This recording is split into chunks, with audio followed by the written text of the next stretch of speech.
In this video we're going to change the following fractions to percentages. That's 3 out of 5, 3 out of 20, and then a mixed number, 2.5.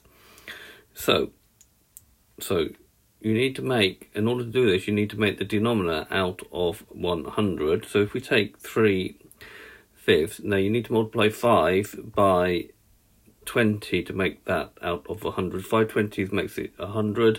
Do the same to the numerator, so that's 3 times 20, which is 60. 60 out of 100 is a percentage of 60%, because remember, a percentage is a fraction out of 100. B, 3 out of 20. So to 20 you will need to multiply by 5 20s. To get 100, you'll need to do the same to the numerator. So 3 times 5 gives you 15. So 3 out of 20 is represented by 15%. Now, if you've got a mixed number, you first need to change it into an improper fraction. So it's 2 times 2, which is 4, plus 1, which is 5 out of 2.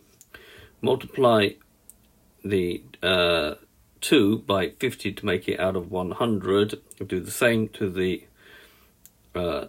numerator. So 5 times 50 gives you 250. So 250 out of 100, that's now a fraction out of 100, so that's represented by 250%.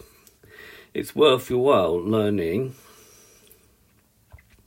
that a quarter is 25%, an eighth is 12.5%, 1/3 is 33 1/3%, and 2/3 is 66 2/3%. Obviously a half is 50% as well.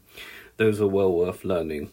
Okay, this has been a video to show you how to change a fraction to a percentage. I hope you've understood, and I thank you very much for watching.